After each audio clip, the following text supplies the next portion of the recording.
Hello students, I am Abhay Kumar going to discuss part 5 of the chapter 6 electromagnetic induction of class 12.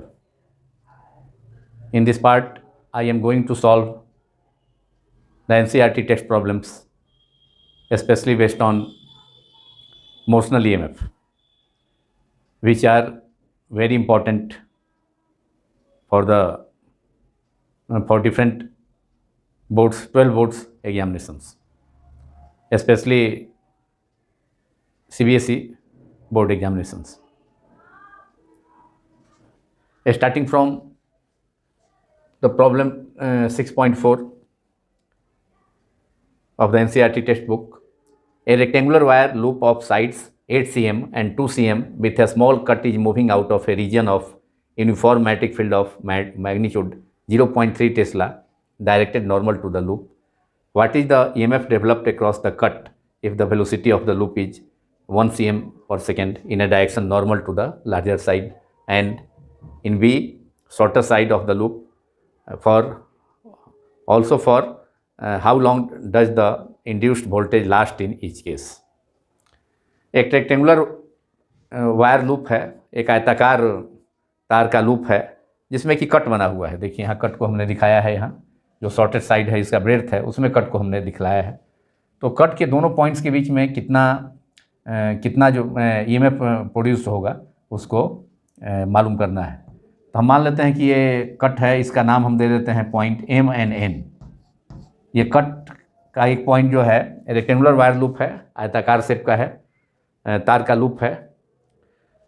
तो loop मतलब घेरा है और इसमें कट बना हुआ है. तो हमने माना है कि इसमें शॉर्टर साइड में इसका लेंथ है ब्रेड्थ 2 cm, तो उसमें ये कट बना हुआ है और उसका 2 पॉइंट्स है, उसके क्रॉस पोटेंशियल डिफरेंस या EMF इलेक्ट्रोमोटिव फोर्स कैलकुलेट करना है. जब यह लूप पहली सिचुएशन में इसका जो लेंथ है 8 सेंटीमीटर लेंथ हो गया, ये लेंथ है 8 सेंटीमीटर, ये भी 8 सेंटीमीटर हो जाएगा लेंथ, 8 सेंटीमीटर लेंथ हो गया. इसके परपेंडिकुलर है, ये लेंथ के परपेंडिकुलर ये लूप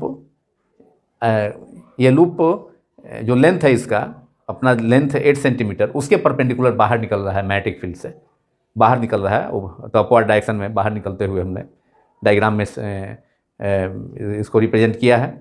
और स्पीड कितना है 1 सेंटीमीटर पर सेकेंड से. तो जब यह आयताकार करंट लूप, आयताकार लूप जिसमें कि कट बना हुआ है, हमने इसको कट को शॉर्टर साइड में इस जो ब्रेड्थ है उसमें लिया है, ये दोनों पॉइंट्स है M तथा N. तो जब ये rectangular wire loop magnetic field में यूनिफॉर्म मैग्नेटिक फील्ड है which is directed inward normal to the plane of paper, cross से रिप्रेजेंट किया गया है. क्रॉस साइन से उस मैग्नेटिक फील्ड को रिप्रेजेंट किया जाता है जो प्लेन ऑफ पेपर के, जो प्लेन है प्लेन ऑफ पेपर के प्लेन के परपेंडिकुलर होता है और नीचे की ओर होता है या अंदर की तरफ होता है, उसको क्रॉस से रिप्रेजेंट करते हैं. और डॉट से मैग्नेटिक फील्ड का रिप्रेजेंटेशन तब होता है जब मैग्नेटिक फील्ड बाहर की तरफ हो, outward normal to the plane of paper हो, या अपवर्ड नॉर्मल हो, ऊपर की ओर हो या आउटवर्ड नॉर्मल हो, तब डॉट से रिप्रेजेंट किया जाता है मैग्नेटिक फील्ड को, और अदरवाइज क्रॉस से रिप्रेजेंट किया जाता है. तो आयताकार करंट लूप, आयताकार वायर लूप है, आयताकार वायर लूप है जिसमें कि मैंने कट बना हुआ है, एक कटा हुआ है. तो कटा हुआ हमने मान लिया है कि शॉर्टेज साइड में है, और ये दोनों पॉइंट कटे हुए इंड का कटा हुआ जो ये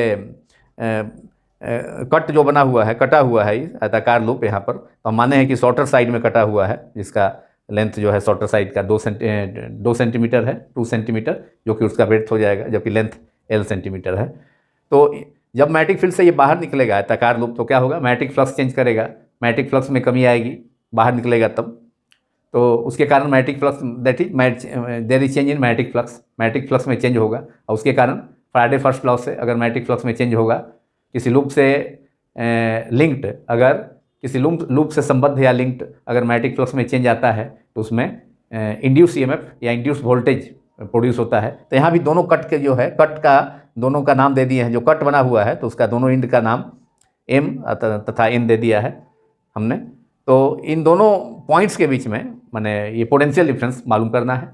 और आप जानते हैं कि जब कोई conductor magnetic field B, uniform magnetic field B में मोशन करता है, तो उस कंडक्टर के लेंथ के क्रॉस, उस कंडक्टर के दोनों इंड्स के बीच में पोटेंशियल डिफरेंस या इंड्यूस वोल्टेज इंड्यूस्ड वोल्टेज प्रेरित विद्युत वाहक बल उत्पन्न हो जाता है। यहाँ भी जब ये रेक्टेंगुलर लूप जब बाहर निकलेगा मैग्नेटिक फील्ड से इसके लेंथ के परपेंडिकुलर और सेकेंड सिचुएशन में इसके ब्रेड्थ के परपेंडिकुलर, तो इससे भी इस रेक्टेंगुलर लूप से भी मैग्नेटिक फील्ड में मैग्नेटिक फ्लक्स में चेंज होगा। तो उसके कारण पोटेंशियल डिफरेंस या वोल्टेज इंड्यूस्ड वोल्टेज प्रोड्यूस होगा इन दोनों पॉइंट्स के बीच में। जो कट है उसका दोनों इंड्स के बीच में एम तथा एन जो निशान बना है, कटा हुआ इतना भाग है, तो उसका दोनों इंड्स कटा हुआ जो अपर इंड और लोअर इंड के बीच में पोटेंशियल डिफरेंस या इंड्यूस्ड वोल्टेज प्रोड्यूस होगा, जिसका फार्मूला आप जानते हैं स्मॉल इक्वल टू BLV। तो एक सिचुएशन में जब ये लॉन्गर साइड के परपेंडिकुलर जब बाहर निकल रहा है रेक्टेंगुलर लूप, तो इसका जो शॉर्टर साइड होगा वह जो है मैग्नेटिक फील्ड से बाहर निकलेगा। शॉर्टर साइड ये इसके परपेंडिकुलर है, इस लेंथ के परपेंडिकुलर है, तो ये शॉर्टर साइड भी इसका शॉर्टर साइड जो होगा वह ये शॉर्टर साइड मैग्नेटिक फील्ड के से बाहर निकलेगा। तो उस सिचुएशन में कितना EMF होगा एम तथा एन के बीच में ये कैलकुलेट करना है, और कितने समय तक इंड्यूस वोल्टेज जो प्रोड्यूस होगा दोनों कट के दोनों पॉइंट्स एम तथा एन के बीच में रेक्टेंगुलर करंट लूप में, तो कितने समय तक induce EMF induced voltage last करेगा उसको भी कैलकुलेट करना है। तो टाइम निकल जाएगा लेंथ डिस्टेंस अपॉन स्पीड से, स्पीड दिया हुआ है, और जब लेंथ के परपेंडिकुलर बाहर निकलेगा मैग्नेटिक फील्ड में, तो उसका जो माने लेंथ के परपेंडिकुलर जब रेक्टेंगुलर रूप बाहर निकलेगा तो उसमें क्या होगा, उसका जो शॉर्टर साइड है वह मैग्नेटिक फील्ड के बाहर निकलेगा, शॉर्टर साइड। तो शॉर्टर साइड में कहने का मतलब इसका जो लेंथ होगा डिस्टेंस, शॉर्टर साइड का डिस्टेंस 2 सेंटीमीटर है, और जो टाइम इसमें जो इसका स्पीड होगा, स्पीड है 1 सेंटीमीटर पर सेकेंड, उससे डिवाइड करेंगे तो वो मालूम हो जाएगा टाइम कितने समय तक लास्ट करेगा, वो मालूम हो जाएगा। तो ये फर्स्ट सिचुएशन है जब रेक्टेंगुलर करंट लूप इसका जो लेंथ है 8 सेंटीमीटर, उस लेंथ के परपेंडिकुलर बाहर निकलता है। Now using the formula and we can obtain the induced voltage developed across 2 points M and N। M तथा N बिंदुओं के बीच में जो इंड्यूस्ड वोल्टेज प्रेरित विद्युत वाहक बल उत्पन्न होगा उसको हम फार्मूला यूज करके E=BLV से कैलकुलेट कर सकते हैं। अब इसमें लेंथ दिया है साइड का जो दो, it is given 8 centimetre length of the rectangular loop. Length को L से डिनोट करते हैं 8 cm, दैट इज 8/100 मीटर। 8/100 ऊपर जा करके -2 मीटर हो जाएगा। 10 square metre that is 10⁻² metre. और ब्रेड्थ है कितना, ब्रेड्थ है 2 cm, दैट इज 2 × 10⁻² मीटर। और स्पीड दिया है रेक्टेंगुलर लूप का, एक बार लेंथ के परपेंडिकुलर है बाहर की तरफ, और दूसरा बार इसका जो ब्रेड्थ है शॉर्टर साइड इसके परपेंडिकुलर इधर बाहर निकलेगा हॉरिजॉन्टल डायरेक्शन में, और इसमें बाहर निकल रहा है लेंथ के परपेंडिकुलर वर्टिकल डायरेक्शन में। Now speed of the loop is V = 1 centimetre per second, that is 1/100, 1 × 10⁻² metre per second. Now we have to calculate और यूनिफॉर्म मैग्नेटिक फील्ड V कितना है, जिसको क्रॉस से रिप्रेजेंट किया गया है, अंदर की तरफ क्रॉस से प्लेन के अंदर की तरफ रिप्रेजेंट किया गया है मैग्नेटिक फील्ड को। तो B को, ये मैग्नेटिक फील्ड है, यूनिफॉर्म क्रॉस से रिप्रेजेंट किया है, ये मैग्नेटिक फील्ड है, और मैग्नेटिक फील्ड भी दिया है 0.3 Tesla. B is given 0.3 Tesla. Now in first case EMF develop, what is the EMF developed across the cut जो यहाँ कटा हुआ है रेक्टेंगुलर करंट लूप में, ये MN जो है ये पॉइंट दे दिए हैं जहाँ कटा हुआ है वहाँ, तो उन दोनों पॉइंट्स के बीच में EMF डेवलप जो है वो कैलकुलेट करना है। If the velocity of the loop is 1 centimetre per second in a direction normal to the longer side है ये रेक्टेंगुलर लूप का, इसके परपेंडिकुलर में लूप मोशन हो रहा है रेक्टेंगुलर लूप का, इस साइड के परपेंडिकुलर, तो दिखाया गया है इसमें 1 सेंटीमीटर पर सेकेंड से। तो now motional EMF develop in the, अब हम ए पार्ट इसका सॉल्व कर रहे हैं। मोशनल EMF, मोशन के कारण, due to motion, motional EMF induce, motional EMF क्या है, इंड्यूस्ड EMF ही है। EMF डेवलप्ड और produced across the cut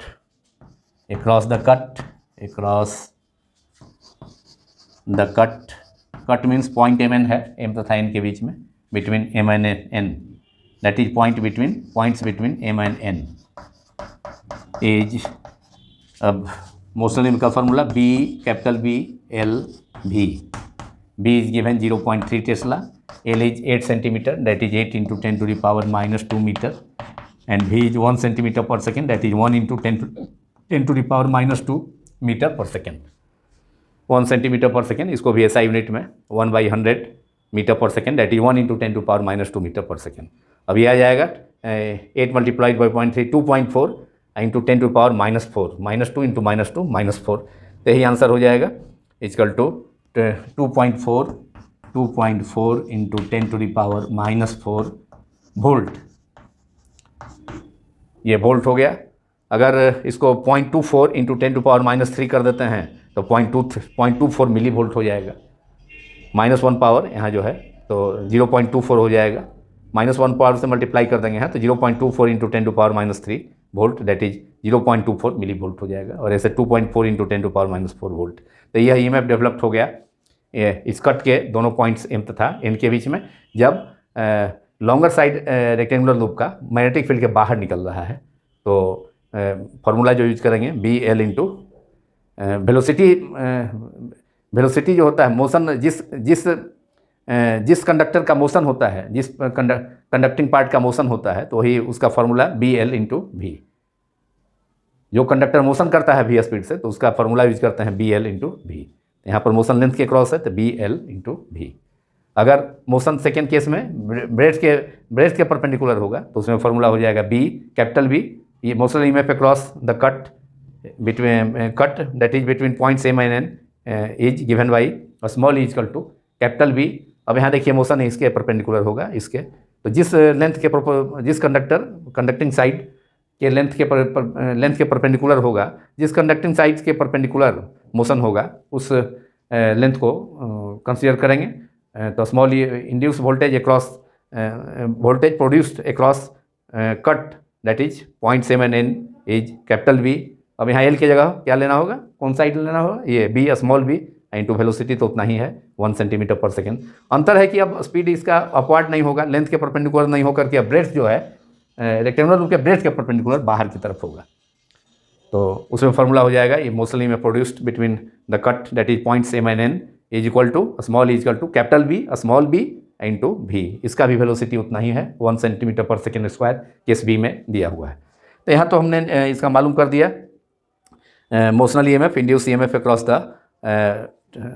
the 2 points of the cut M and N, points of the cut जो कटा हुआ भाग है रेक्टेंगुलर पोर्शन में, तो उसमें 2 पॉइंट्स हमने शो किया है M तथा N, M and N are 2 points. इसके क्रॉस ईएमएफ हो गया small e BLV that is 0.38 × 10⁻², L का वैल्यू है, और स्पीड 1 × 10⁻² दैट इज 2.4 × 10⁻⁴ वोल्ट, और उसको लिखा जा सकता है 0.24 millivolt. Now how much time how long does the induce voltage और इंड्यूस्ड ईएमएफ लास्ट, यहाँ कितने समय तक लास्ट करेगा। यहाँ time equal to distance upon velocity. तो डिस्टेंस कौन सा डिस्टेंस है, यहाँ डिस्टेंस है जब मैग्नेटिक फील्ड के बाहर निकलेगा तो यहाँ जो लेंथ है इसका जो शॉर्टर आर्म है, शॉर्टर साइड है, वह जो है मैग्नेटिक फील्ड के बाहर निकलेगा। तो कितने समय तक लास्ट करेगा, तो T इक्वल टू हो जाएगा distance upon velocity that is distance हो गया शॉर्टर साइड का 2 cm, velocity 1 centimetre per second. बाहर निकल रहा है लूप, तो बाहर निकलेगा तो कौन सा पार्ट इसका निकलेगा, कौन सा बाहर निकलेगा, तो ये शॉर्टर जो पार्ट है ये साइड मैग्नेटिक फील्ड के थी, जब लेंथ के परपेंडिकुलर ये मोशन होगा तो ये बाहर निकलेगा, ये साइड बाहर निकलेगा ब्रेड्थ।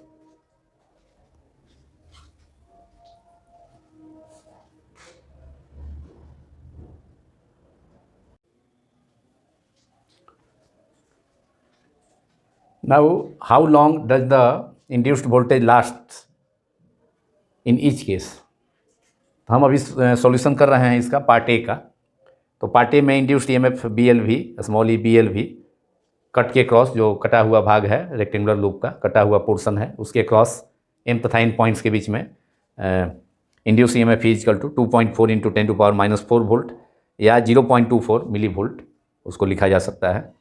ये ऑब्टेन हो गया। और कितने समय तक, अब पूछ रहा है कितने समय तक ईएमएफ लास्ट करेगा, तो उतने समय तक लास्ट करेगा जितने समय तक इसका जो मोशन हो रहा है लेंथ के परपेंडिकुलर, तो मतलब ये शॉर्टर जो साइड होगा वह मैग्नेटिक फील्ड से बाहर निकलेगा। तो जितने समय तक इसका शॉर्टर साइड रेक्टेंगुलर लूप का बाहर निकलेगा उतने समय तक ईएमएफ बना रहेगा, क्योंकि आप जानते हैं Faraday's first law of motion थी इलेक्ट्रोमैग्नेटिक इंडक्शन से कि the induced EMF in a close loop lasts as long as the magnetic flux linked with the coil और लूप क्लोज लूप चेंजेज।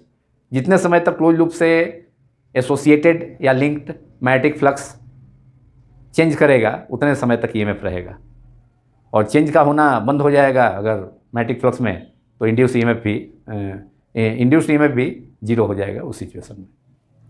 तो जितने समय तक ये लेंथ के परपेंडिकुलर मोशन हो रहा है, माने रेक्टेंगुलर लूप जो है इसका अपने लेंथ के परपेंडिकुलर बाहर निकल रही है, लेंथ के परपेंडिकुलर डायरेक्शन में 1 सेंटीमीटर पर सेकंड से बाहर निकल रही है, तो निश्चित है कि इसका जो शॉर्टर साइड है लूप का वो बाहर निकलेगा मैग्नेटिक फील्ड से। तो जितने समय तक बाहर निकलता रहेगा तब तक जो है इंड्यूस्ड ईएमएफ लास्ट करेगा इस रेक्टेंगुलर लूप में। दो कट है, मतलब दोनों कट का दोनों पॉइंट्स एम तथा एन के बीच में इंड्यूस्ड ईएमएफ बना रहेगा जब तक कि ये जो साइड है इसका शॉर्टर साइड मैग्नेटिक फील्ड से बाहर निकलता रहेगा, तो उससे मैग्नेटिक फ्लक्स चेंज होता रहेगा और इंड्यूस्ड ईएमएफ तब तक प्रेजेंट रहेगा।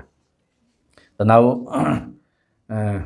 How long does the induced voltage last in each case. तो in case a induced EMF in case 1 A का सॉल्यूशन कर रहा हूँ।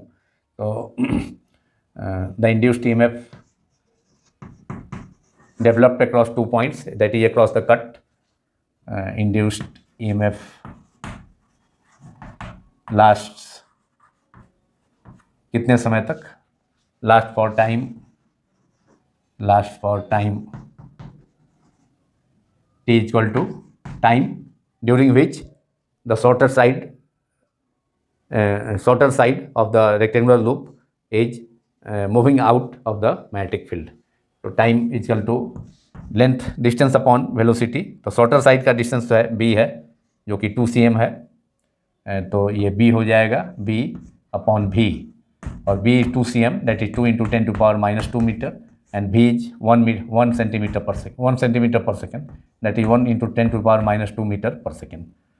ये माइनस 2 मीटर कैंसिल हो गया, यहाँ सीधे 2 सेंटीमीटर, यहाँ 1 सेंटीमीटर लिख देते, 2 सेंटीमीटर लेंथ है, यहाँ 1 centimetre per second, centimetre cancel हो जाता, तो ये बच गया कितना 2 second answer.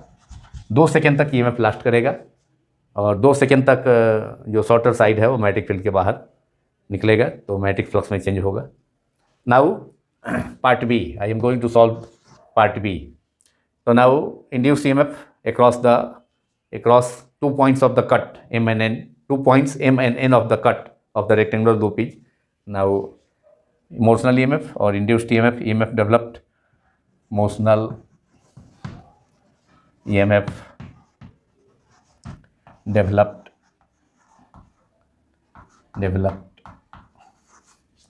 across the cut, that is between point m and n, points m and n, across the cut ये t हो गया टाइम, कितने समय तक इंड्यूस्ड ईएमएफ लास्ट किया फर्स्ट केस में, केस ए में वो मालूम हुआ। Motional EMF developed across the cut, that is between points m and n is E equal to small e equal to, अब इसमें मोशन हो रहा है, ये मैग्नेटिक फील्ड शॉर्टर साइड है उसके परपेंडिकुलर 1 सेंटीमीटर पर सेकेंड से लूप बाहर निकल रहा है, उसको उस डायग्राम को भी मैं बनाऊंगा। तो E इक्वल टू हो जाएगा कैपिटल B, अब चूंकि उस शॉर्टर साइड जो है बाहर निकल रहा है v स्पीड से, मैंने शॉर्टर साइड के परपेंडिकुलर बाहर निकल रहा है, तो b into small b, shorter side का लेंथ लेना होगा उस सिचुएशन में, into velocity v, that is b equal to 0.3 tesla and breadth of the side the rectangular loop is 2 cm, that is 2 into 10 to the power minus 2 meter, and velocity is again 1 centimeter per second, 1 into 10 to the power minus 2 meter per second। अभी answer होगा 0.3 into 2, that is 0.6 multiplied by 10 to the power minus 2 into minus 2, 10 to the power minus 4, 10 to the power minus 4 volt। ये इसका answer हो गया 0.6 into EMF developed across between the cut, that is 2 points of the cut is in this case 0.6 into 10 to the power minus 4 in case B, and in case A it was 2.4 into 10 to the power minus 4 volt or 0.24 millivolt। Now we have to calculate the time for which the EMF lasts in case B. Now time during which this induced EMF 0.6 into 10 to power minus 4 volt lasts in the loop is equal to the time during which the longer side, that is 8 centimeter of the loop, rectangular loop or rectangular wire loop comes out of the magnetic field perpendicular to its breadth, that is 2 cm.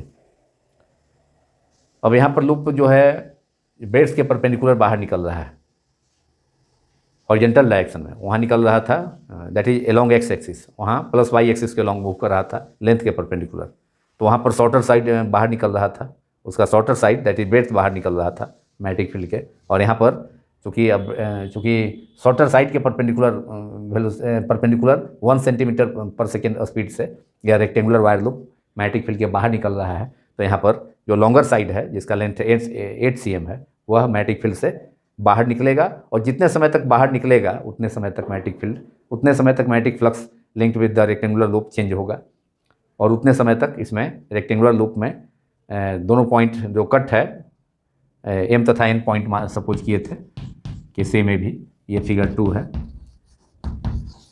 तो जितने समय तक इसका longer side loop का बाहर निकलेगा magnetic field से उतने समय तक मैग्नेटिक फ्लक्स में चेंज होगा, मैग्नेटिक फील्ड लाइंस में चेंज होगा, magnetic flux number of magnetic field lines passing through the close loop inside the magnetic field. तो जितने समय तक ये लॉन्गर साइड बाहर निकलेगा जितने समय तक, उतने समय तक इंड्यूस्ड वोल्टेज जो डेवलप हुआ है, इंड्यूस्ड ईएमएफ और इंड्यूस्ड वोल्टेज एम तथा एन के बीच में वह बना रहेगा, लास्ट करेगा। तो now time after evaluating induced voltage, induced EMF between points M and N, we have to calculate time for which this EMF lasts in the rectangular loop. तो नाउ टाइम, कितने समय तक induced voltage 0.6 into 10 to power minus 4 volt जो produce हुआ है आयताकार loop में, दोनों पॉइंट्स जो कटे हुए निशान है, कटा हुआ भाग है, उसके दोनों बिंदुओं एम तथा एन के बीच में वोल्टेज जो प्रोड्यूस हुआ है, इंड्यूस वोल्टेज और induce EMF 0.6 into 10 to power minus 4 volt है। तो time during which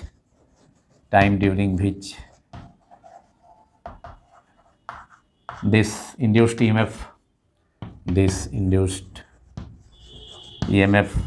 lasts in the rectangular loop,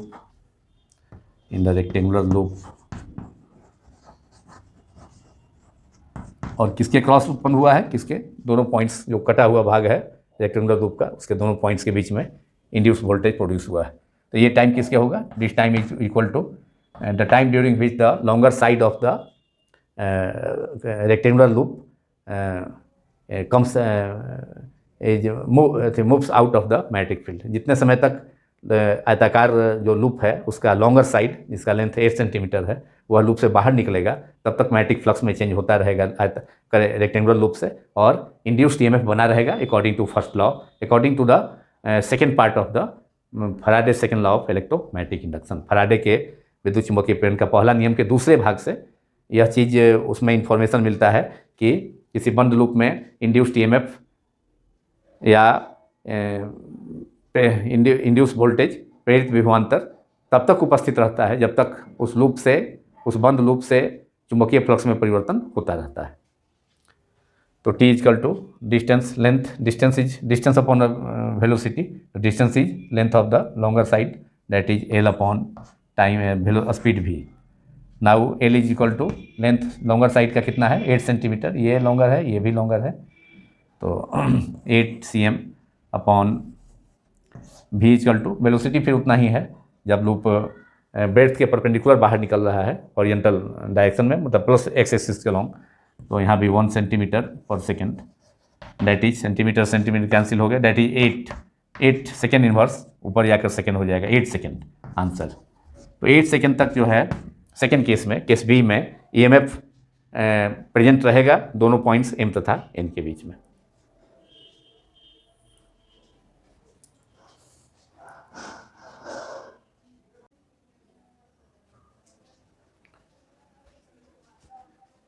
Now, problem number 6.5 of the NCERT textbook. A 1 meter long metallic rod is rotated with an angular frequency of 400 radian per second about an axis normal to the rod passing through its one end. The other end of the rod is in contact with a circular metallic ring. A constant and uniform magnetic field of 0.5 Tesla parallel to the axis exists everywhere. Calculate the EMF developed between the center and the ring. इस problem में जो दिया है कि एक metal rod है, suppose करते हैं PQ एक मेटल रॉड है और उसके एक एंड P से सपोज करते हैं एक वर्टिकल एक्सिस पास कर रहा है, परपेंडिकुलर एक्सिस। उसके अबाउट इस रिंग को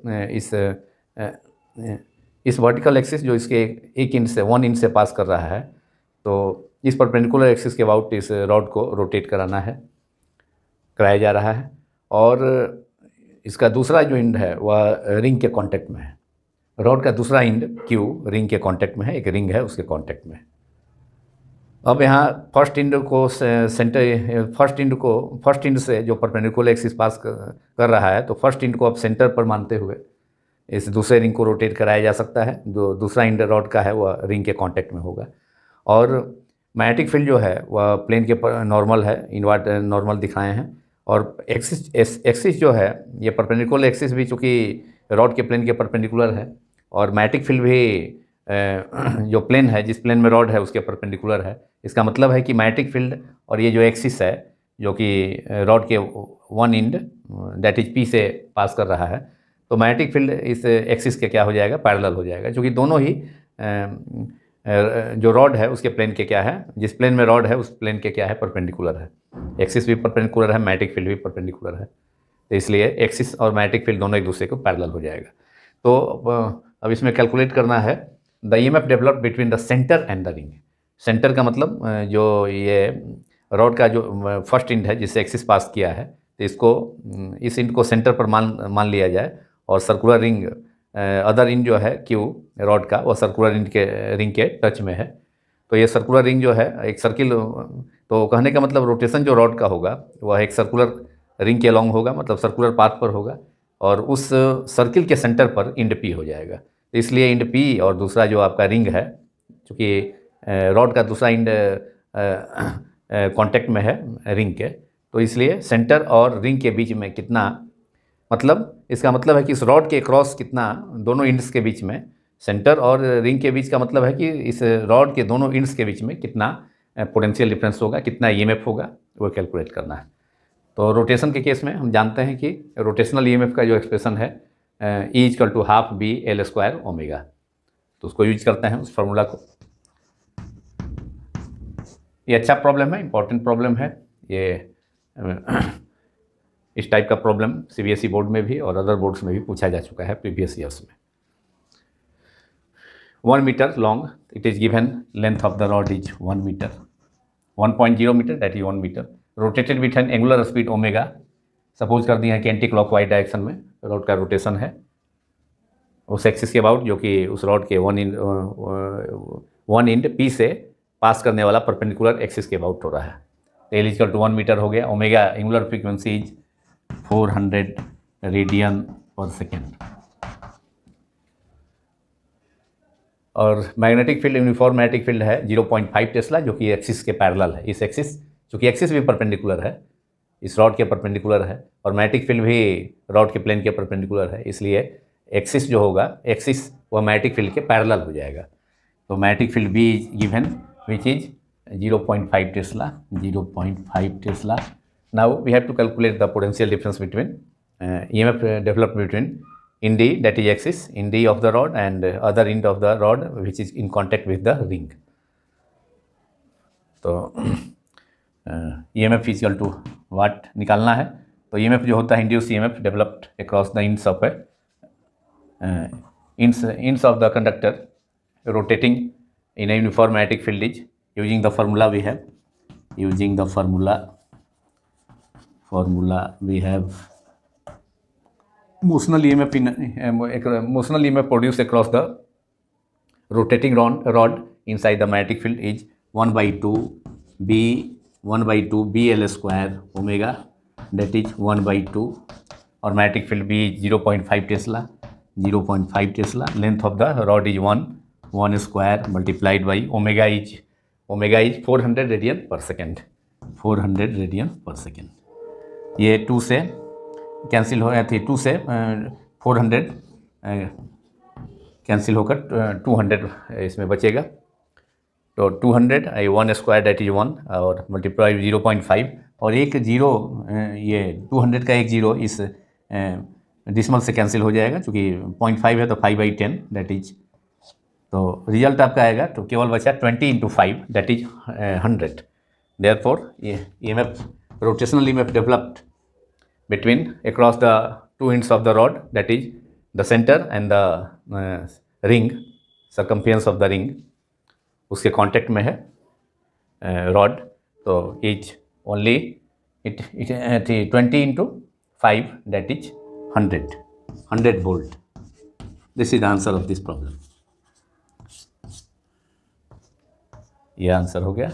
rotational EMF produced across the two ends of the rod that is end page can be supposed to be at the center of the circle in which the rod is rotated with angular speed omega about the axis which is perpendicular axis which is passing through its one end P while other end Q is in contact with the ring.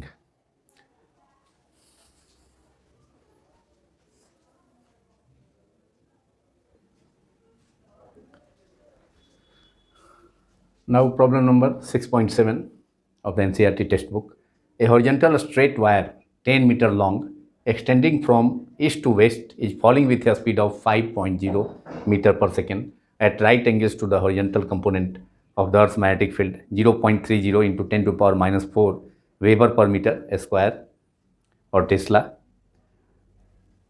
A small a, what is the instantaneous value of the EMF induced in the wire? In B, what is the direction of the induced EMF? And C, which end of the wire is at the higher electrical potential? एक straight wire है क्षैतिज सीधा चालक तार क्षैतिज है मतलब X axis के लॉन्ग 10 मीटर लॉन्ग है और किस डायरेक्शन से ईस्ट टू वेस्ट के लॉन्ग जो है is extending from east to west. East पूरब से पश्चिम की ओर ईस्ट से वेस्ट की ओर एक्सटेंडेड है. ईस्ट से वेस्ट की ओर इधर देखिए ये ईस्ट है इधर ईस्ट है राइट साइड में मेरे इधर वेस्ट है. ईस्ट से वेस्ट की ओर एक्सटेंडेड है और इसका लेंथ है कितना 10 मीटर. एल इजकल टू इस रॉड का लेंथ है 10 मीटर. ये एल इजकल टू 10 मीटर. अब ये फॉल कर रहा है कितने स्पीड से 5 मीटर पर सेकेंड. तो पहले it is given L length of the rod is 10 meter and speed of the rod is 5 meter per second 5.0 that is 5 meter per second at right angles to the horizontal component of the Earth's magnetic field. अर्थ के magnetic field का जो horizontal component होता है वो अभी horizontal direction में ही उसको suppose करते हैं. ये ईस्ट से वेस्ट की ओर ही हो गया. हॉरिजॉन्टल कंपोनेंट BH हो गया और इसके परपेंडिकुलर इसके प्लेन के परपेंडिकुलर का मतलब डाउनवर्ड फॉल करेगा. ये रॉड जो है डाउनवर्ड BH के परपेंडिकुलर डाउनवर्ड BH का डायरेक्शन ईस्ट टू वेस्ट ही है और रॉड भी ईस्ट टू वेस्ट एक्सटेंडेड है. अर्थ के मैग्नेटिक फील्ड में ये है रॉड और BH के परपेंडिकुलर फॉल कर रहा है. स्पीड कितना है 5 metre per second 5 metre per second.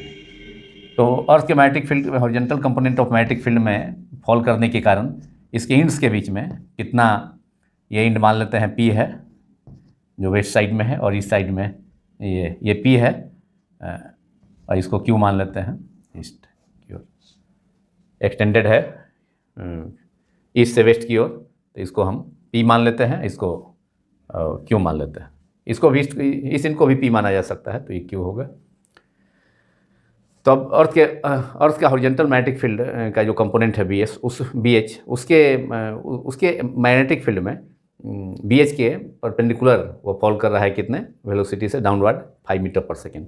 तो इंड्यूस ईएमएफ क्या होगा, इसके दोनों एंड पी तथा क्यू के बीच में क्या होगा ये कैलकुलेट करना है। तो B is given, magnetic field is given 0.30 into 10⁻⁻⁴ weber per metre square और tesla weber per metre square, W B metre -2 और टेस्ला दैट इज 0.3 इंटू 10⁻⁴ हो जाएगा ये 0.330, तो केवल 0.3 into 10⁻⁴ weber per metre square. Now in part A we have to calculate what is the instantaneous value of the EMF induced in the wire. तो EMF induced in the wire is small E equal to formula जो होता है a length का conductor magnetic field B में अगर ये fall करता है तो ये बी एच है एक्चुअली, अर्थ के मैग्नेटिक फील्ड का हॉरिजॉन्टल कंपोनेंट बी एच, तो B H into B L भी होता है इंड्यूस ईएमएफ का फार्मूला। तो यहाँ पर बी की जगह बी एच, क्योंकि यहाँ मैग्नेटिक फील्ड जो है अर्थ का horizontal component of magnetic field यहाँ दिया है ये बी एच, जिसको रिप्रेजेंट हम किए हैं ईस्ट से वेस्ट डायरेक्शन के लॉन्ग। तो E equal to induce EMF produced across the end P and Q of the conductor is B H L into भी। B H is 0.3 into 10⁻⁻⁴, length of the rod is 10 and velocity of the rod is 5, that is 5 into 10 50, और ये zero यहाँ dismal जो है 0.3, ये dismal से neutralise हो गया, कैंसिल हो गया डिसमल और जीरो इसका, तो बच गया कितना 5 into we will left with 5 into 3 15 into 10⁻⁻⁴, 15 into 10⁻⁻⁴ volt, that is 1.5 into 10⁻³ volt, और 1.5 मिली वोल्ट भी इसको लिखा जा सकता है, 1.5 मिली एम स्मॉल एम भी milli volt. So this is the answer of the problem. Induced EMF developed or potential difference, induced potential difference developed between the two ends P and Q of the rod, conducting rod is 1.5 into 10⁻³ volt, that is 1.5 millivolt. Using the formula E is equal to B LV, here B is replaced by BH due to the horizontal component of earth magnetic field. अर्थ के पृथ्वी के चुंबकीय क्षेत्र का क्षैतिज घटक है, तो B की जगह बी एच लिया गया, एल है लेंथ रॉड पी क्यू का 10 मीटर, और वो रॉड जो है ईस्ट से वेस्ट डायरेक्शन में एक्सटेंडेड है, माने ईस्ट से वेस्ट डायरेक्शन में रखा हुआ है, और मैग्नेटिक फील्ड जो कि अर्थ के मैग्नेटिक फील्ड का हॉरिजॉन्टल कंपोनेंट का भी डायरेक्शन वही है, और अर्थ के बी एच के परपेंडिकुलर ये रॉड अर्थ का magnetic field horizontal component of magnetic field B H के परपेंडिकुलर रॉड फॉल कर रहा है वर्टिकल डाउनवर्ड डायरेक्शन में 5 मीटर पर सेकंड से। इंड्यूस ईएमएफ क्या होगा, ये कितना होगा वो निकालना था, तो हो गया ये पार्ट ए। पार्ट बी में है what is the direction of the EMF, EMF का क्या डायरेक्शन होगा अब इसको, और which end of the rod wire is at the higher electrical potential.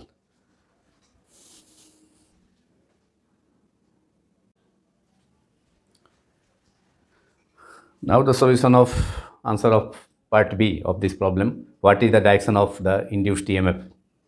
Induced EMF का क्या डायरेक्शन होगा रॉड के लॉन्ग, रॉड में इंड्यूस EMF जो प्रोड्यूस हुआ जिसका value E equal to B H L भी फार्मूला यूज करके 1.5 मिली वोल्ट या 1.5 इंटू 10⁻³ वोल्ट, तो कितना क्या डायरेक्शन होगा इंड्यूस्ड EMF का, क्षण में रॉड में प्रेरित विद्युत वाहक बल की दिशा क्या होगी ये पूछ रहा है पार्ट बी में। तो फ्लेमिंग का राइट हैंड रूल जो पिछले पार्ट में पार्ट 4 में इस चैप्टर के 6 चैप्टर के पार्ट 4 में मैंने डिस्कस किया था, Fleming's right hand rule first topic ही था पार्ट 4 का। उसमें यह बतलाया था कि यदि किसी फ्लेमिंग का right hand rule determines the direction of induced EMF produced in a conductor when it is placed in the magnetic field.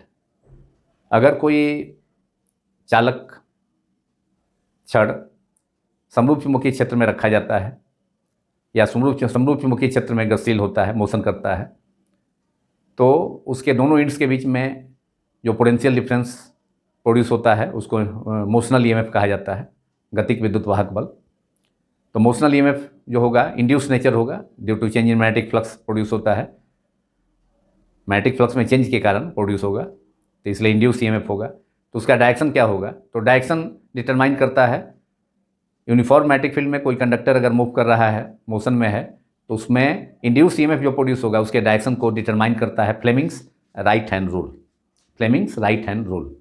और उसमें तीनों अपना जो फर्स्ट 3 फिंगर्स है राइट हैंड का, तीनों को स्ट्रेच करें अगर एक दूसरे के म्यूचुअली परपेंडिकुलर, तो उस सिचुएशन में 4 फिंगर, राइट हैंड का 4 फिंगर इंडिकेट करता है डायरेक्शन ऑफ मैग्नेटिक फील्ड को, चुंबकीय क्षेत्र की दिशा को बतलाता है। ये 4 फिंगर तर्जनी जिसको कहा जाता है हिंदी में। और थंब रिप्रेजेंट करे अगर डायरेक्शन ऑफ मोशन को, मैग्नेटिक फील्ड में जो कंडक्टर है उसके मोशन का, रॉड का मोशन को रिप्रेजेंट करे अगर थंब, तो जो मिडिल फिंगर होगा वह डायरेक्शन ऑफ इंड्यूस्ड ईएमएफ या induce current produce in the rod और कंडक्टर, उसको रिप्रेजेंट करेगा कौन? Middle finger. मतलब दाहिने हाथ की जो मिडिल फिंगर है मध्यमा, यह रिप्रेजेंट करेगा किसको? डायरेक्शन ऑफ इंड्यूस करंट या और induced EMF in the conductor में, कंडक्टिंग रॉड में या चालक छड़ में, जो कि समरूप चुंबकीय क्षेत्र में गतिशील है, तो उसमें प्रेरित विद्युत वाहक बल की दिशा या प्रेरित धारा की दिशा को निर्धारित करेगा कौन? बतलाएगा कौन? उसके डायरेक्शन को बतलाएगा मिडिल फिंगर। तो यहाँ भी अप्लाई करते हैं, यहाँ पर भी रॉड है मैग्नेटिक फील्ड में, ये मैग्नेटिक फील्ड BH, अर्थ का जो मैग्नेटिक फील्ड है ओरिएंटल मैग्नेटिक फील्ड, उसमें गिर रहा है डाउनवर्ड ये। तो इसमें भी थंब जो है रिप्रेजेंट करेगा इसके मोशन को, वेलोसिटी के डायरेक्शन को, और ये रिप्रेजेंट करेगा किसको? तीनों, अब जो फर्स्ट 3 फिंगर्स है राइट हैंड का, वो तीनों को स्ट्रेच करते हैं एक दूसरे के परपेंडिकुलर, स्ट्रेच किया राइट हैंड के फर्स्ट 3 फिंगर्स को। अब ये थंब जो है रिप्रेजेंट कर रहा है वेलोसिटी के डायरेक्शन में, मतलब इसका चूँकि रॉड जो है वह अर्थ के मैग्नेटिक फील्ड BH के परपेंडिकुलर डायरेक्शन में फॉल कर रहा है, तो थंब रिप्रेजेंट कर रहा है इसका डायरेक्शन को, इसका फॉल करने का, माने कंडक्टर के फॉल करने का डायरेक्शन को बतला रहा है। और ये डायरेक्शन है, ये डायरेक्शन ऑफ मैग्नेटिक फील्ड। तो ये जो डायरेक्शन होगा, ये डायरेक्शन मिडिल फिंगर वह रिप्रेजेंट करेगा डायरेक्शन ऑफ इंड्यूस करंट। तो ये जो है डायरेक्शन ऑफ इंड्यूस करंट किधर जा रहा है? वेस्ट टू ईस्ट, ऐसे है इस ढंग से, middle finger west to east. तो direction of induce EMF in the conductor clear हो गया कि उसका डायरेक्शन क्या होगा? वेस्ट टू ईस्ट होगा, according to Fleming's right hand rule, Fleming के दाहिने हाथ का नियम से। कंडक्टर में जो कि मैग्नेटिक फील्ड BH के परपेंडिकुलर फॉल कर रहा है नीचे की ओर, तो उसमें इंड्यूस करंट होगा, माने मैग्नेटिक फील्ड में फॉल करने के कारण v स्पीड से, जो कि 5 मीटर पर सेकेंड है, उसके दोनों इंड्स के बीच में इंड्यूस ईएमएफ या इंड्यूस्ड वोल्टेज या मोशनल ईएमएफ उसको कहा जाता है, प्रोड्यूस होगा। और उसका डायरेक्शन किधर होगा? West to east. Middle finger indicate कर रहा है वेस्ट टू ईस्ट, तो इसलिए डायरेक्शन ऑफ मैग्नेटिक फील्ड थी induce EMF in the conductor in the rod is from west to east. What is the direction of the EMF in the wire? तो answer of part B is, part A का तो answer यहाँ है, हो गया solution. तो the direction of EMF जो होगा in the wire, direction of induce EMF और motional EMF of the induced EMF और motional EMF in the wire क्या होगा? West to east. Induced EMF in the wire और motional EMF in the wire is from west to east direction, west to east direction. And in part C, which end of the wire is at the higher electrical potential? तो clear है कि चूँकि direction induced EMF का क्या है? West to east है। Potential difference का जो डायरेक्शन है वेस्ट टू ईस्ट है, तो निश्चित रूप से वेस्ट जो होगा इंड, वह निश्चित रूप से हायर पोटेंशियल पर होगा, तभी उसका इंड्यूस का ईएमएफ या इंड्यूस करंट का डायरेक्शन जो होगा वेस्ट टू ईस्ट होगा। इसका मतलब है कि पोटेंशियल डिफरेंस के क्रॉस, चूँकि इंड्यूस करंट का डायरेक्शन होता है पोटेंशियल डिफरेंस के cross, higher potential to lower potential, therefore west end is, और डायरेक्शन जो है इंड्यूस करंट का वेस्ट टू ईस्ट है, तो निश्चित रूप से हायर पोटेंशियल पर वेस्ट इंड होगा। तो which end of the wire is at the higher electrical potential? That is answer is west end, west end of the wire, west end of the wire, west end of the wire is at the higher potential. केवल west end of the wire भी लिख देंगे तो काम चल जाएगा। Is at the higher potential, is at the higher potential. ये problem भी, इसका 3 पार्ट था और ये तीनों पार्ट का हमने फर्स्ट पार्ट को सॉल्व किया और दूसरे 2 पार्ट का आंसर को बतलाया। और ये प्रॉब्लम भी CBSE बोर्ड में इस ढंग का सिमिलर प्रॉब्लम पूछा जा चुका है और अदर बोर्ड में भी इसको पूछा जा सकता है। तो काफ़ी इंपॉर्टेंट प्रॉब्लम ये भी है। Now I am going to solve the last problem which is also important.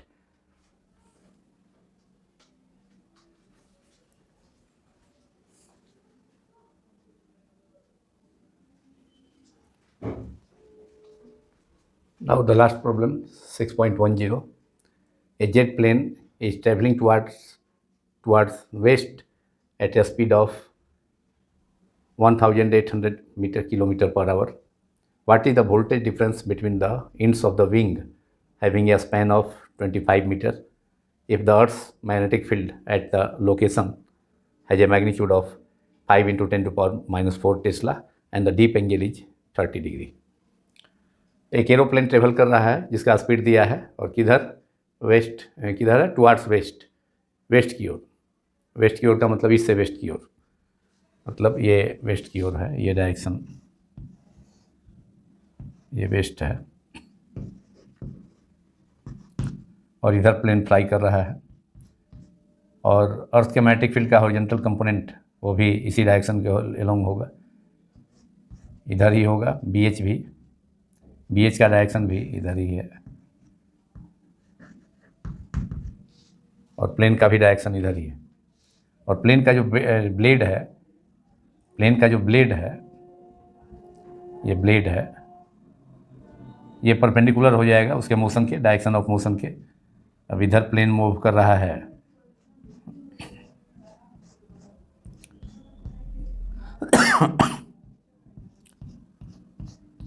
ये प्लेन का मोशन इधर हो रहा है along the direction of horizontal component of the magnetic field of the horizontal component of the earth magnetic field के along जो है उसका भी डायरेक्शन ईस्ट से वेस्ट के along माने हैं।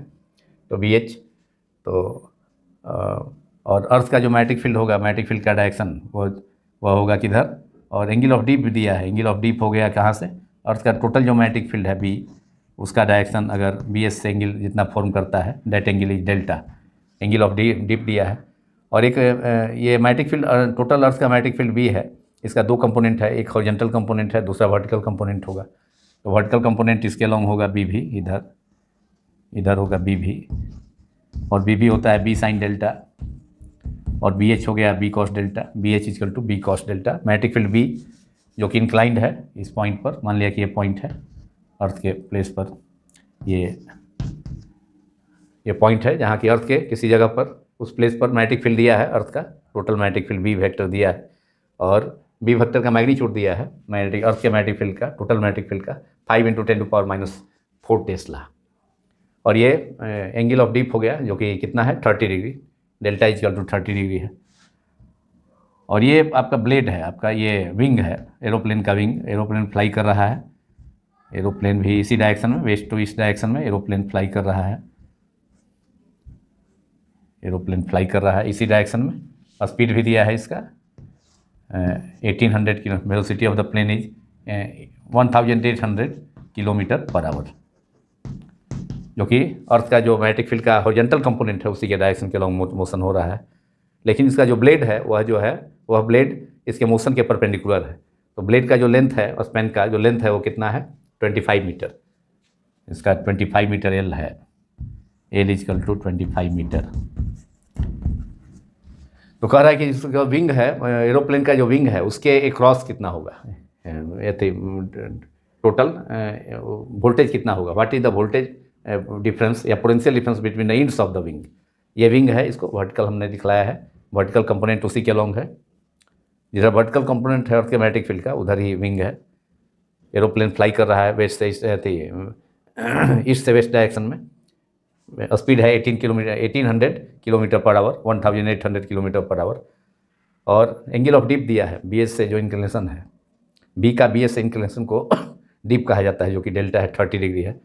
और ब्लेड है आपका परपेंडिकुलर है इसके मोशन के, मतलब जो vertical component of magnetic field हो गया बी का दो कंपोनेंट हो गया, एक हॉरिजॉन्टल कंपोनेंट दूसरा वर्टिकल कंपोनेंट। तो B H equal to B cos delta और बी भी equal to B sine delta. इधर बी एच लिखा जा सकता है, रिजॉल्व कर देंगे बी को, दो परपेंडिकुलर कंपोनेंट है, B H equal to B cos delta and B equal to B sine delta. तो यहाँ पर जो पोटेंशियल डिफरेंस हमको विंग के क्रॉस कैलकुलेट करना है वोल्टेज डिफरेंस, तो वह बी वी के अलॉन्ग है। इसलिए मैग्नेटिक फील्ड का कौन सा कंपोनेंट लेंगे हम, विंग के अलॉन्ग जो कंपोनेंट है बी वी है, बी साइन डेल्टा है। देयरफॉर मोशन ईएमएफ का वही फार्मूला होगा, बी वी, यहाँ बी एच की जगह बी वी, एल दिया है, स्पैन का जो लेंथ है वो 25 मीटर, जो विंग का जो टोटल लेंथ है वो कितना है, वह 25 मीटर। तो B V L into V motional EMF हो जाएगा, potential difference produced across the wing of the aeroplane.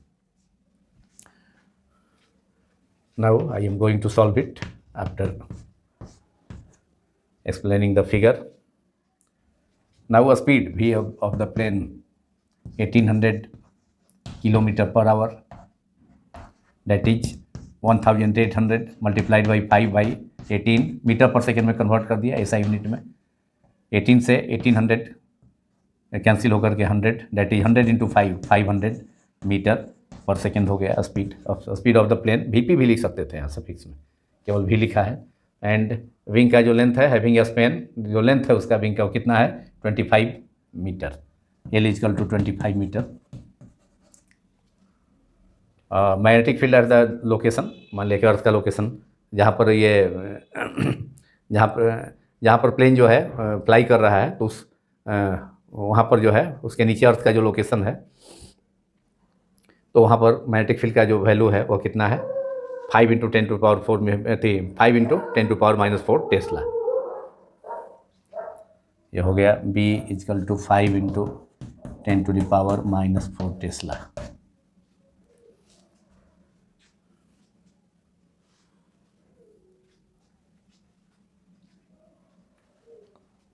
Now potential difference developed across the ends of the wing is PD, potential difference developed across the ends of the wing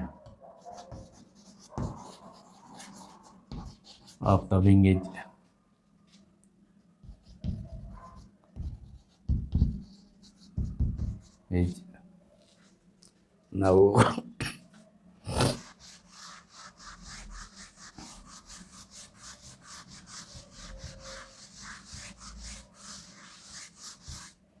now we have ये speed था 500 metre per second, wing is E V equal to B V vertical component of the magnetic field of the earth, क्योंकि wing के long जो है, wing के length के long vertical component of the earth magnetic field है। पृथ्वी के चुंबकीय क्षेत्र का लंबवत घटक है, उदर घटक एरोप्लेन का विंग जो है, पंख है, उसके पंख की लंबाई के लॉन्ग है, तो कंपोनेंट भी लेना होगा उसके लॉन्ग। पोटेंशियल डिफरेंस अब विंग के दोनों इंड्स के बीच में, अपर और लोअर इंड्स के बीच में पोटेंशियल डिफरेंस हमको कैलकुलेट करना है। तो E equal to motional EMF E, potential difference develop across the end of the wing is, अब इसके बाद ऊपर में लिखे हैं E equal to B V vertical component of magnetic field into L length of the span, length of the wing, और span is B V into L into V speed, and B V equal to B sine delta, क्योंकि delta दिया हुआ है vertical component of magnetic field का B sine delta होगा, जिसको figure में हमने रिप्रेजेंट किया था, L into V. Now B is given 5 × 10⁻⁴ tesla, sine 30 degree, delta angle of D is 30, length of the wing is 25 metre, wing of the plane is 25 meter, and the speed is 1800 km per hour, that is 500 meter per second। ये हो गया 500 × 500 भी हो गया velocity, sign 31। अब ये हो गया 5 × 10⁻⁴ साइन 30 हाफ इंटू 25 × 500, ये हो गया 2 से कैंसिल हो गया, 2 से 500 कैंसिल होकर के 250। Now we have अब मल्टीप्लाई करना है 25 × 25 625, एक जीरो भी होगा, यहाँ पर -4 है, उससे एक पावर कैंसिल हो करके -3 यहाँ हो जाएगा, ये जीरो कैंसिल हो जाएगा, -3, that is 25 into 25, that is 625 into 5, 625 into 5, that is 625 multiplied by 5, 625 multiply कर देंगे, 625 multiplied by 5, 5 into 5 25, 5 remainder 2, 5 into root 10 to 12, 6 multiplied 30 plus 1, 3125, this is 3125, 25 multiplied by 25 में, हाँ वो जीरो से ये इस जीरो कैंसिल हो गया 10 टू पावर -4 के एक नेगेटिव पावर से, तो -3 बचा, तो 3125 इंटू 10 टू पावर -3, अब यही आपका आंसर हो जाएगा, दैट इज -3, 10 टू पावर -3, तो 1 2 3 प्लेस पर डिसिमल है, तो दैट इज 3.125, ये हो गया volt, is equal to 3.125 volt answer. This is the potential difference, this is the potential difference developed across the wing, इसलिए potential difference developed across the wing is small E 3.125 volt. तो ये problem, इस problem का भी solution हो गया, और ये प्रॉब्लम भी काफ़ी इंपॉर्टेंट है, इसको भी सीबीएसई बोर्ड एग्जामिनेशन में पूछा हुआ है एक से अधिक बार, ये प्रॉब्लम सेम, और इस टाइप पर भी प्रॉब्लम, इसके अलावा अदर बोर्ड्स में भी इस टाइप का प्रॉब्लम स्टेट बोर्ड्स में भी पूछा गया है, ये काफ़ी इंपॉर्टेंट प्रॉब्लम है। अब इसी के साथ ये पार्ट समाप्त होता है, जो कि टोटली बेस्ड था, problem based on the motional EMF.